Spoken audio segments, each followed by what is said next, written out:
G'day everyone. It's Senator Ralph Babet here from the United Australia Party. Now, if you haven't heard, then I have something very serious to tell you. The government is attempting to introduce what I believe to be North Korean-style censorship laws into Australia. Quite simply, the government wants to chip away at your right to speak.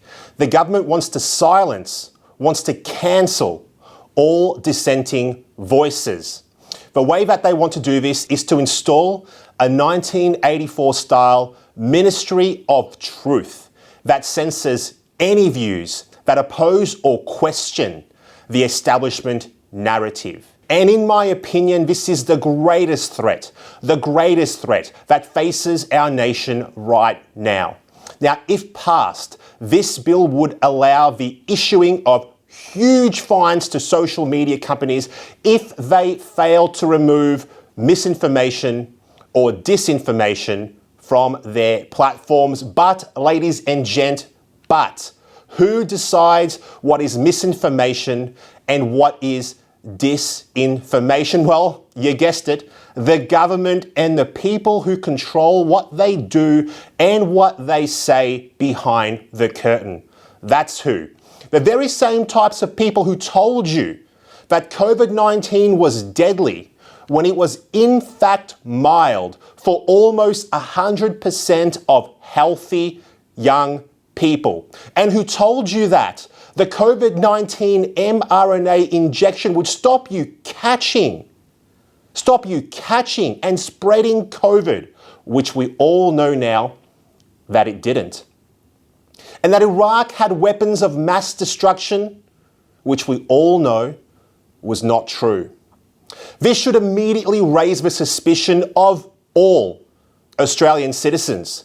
If we learned anything at all during the COVID pandemic, it was the importance of allowing divergent views to be expressed in the public square.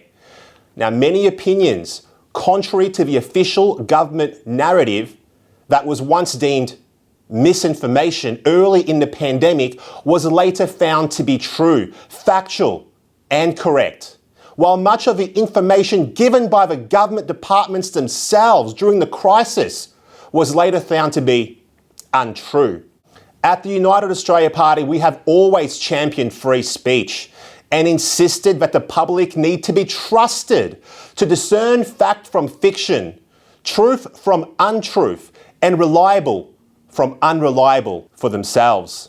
When the government proposes to act as a filter on what people can and cannot say, the government quickly becomes a filter on what people can and cannot think. This is a massive overreach of governmental authority, and the United Australia Party, we will strongly oppose it.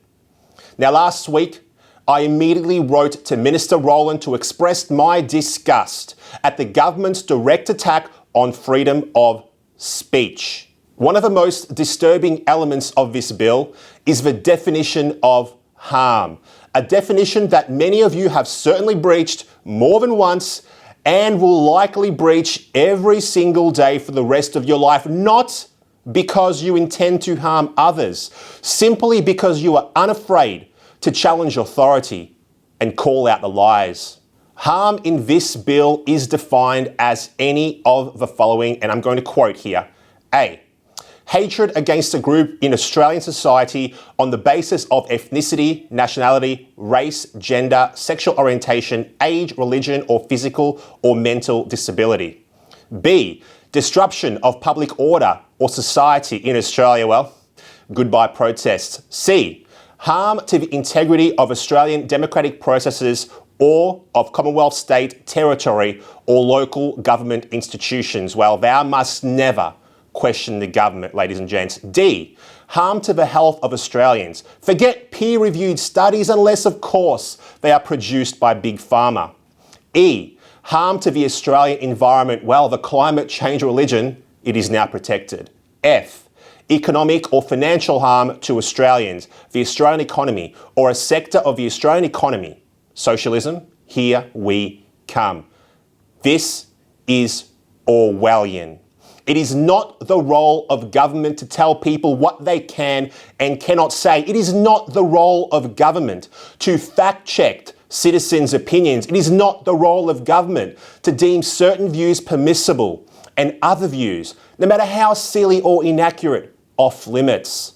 If this bill passes, you can kiss goodbye to debate and you can kiss goodbye to religious freedom. The definition of harm in one post-Christendom society will see the censorship of the Bible and other holy books. Christians, Muslims, Hindus, and all people of faith need to stand up and fight this bill. It will affect us all. Now, predictably, this bill lists a range of content which is excluded for misinformation purposes. Now, just who is exempt from censorship, I'll tell you. Schools are exempt. Our universities are exempt. Of course, mainstream media is exempt. And our federal, state, and local governments are excluded as well. Are you surprised? Because I'm not surprised. I'm sure you're not either.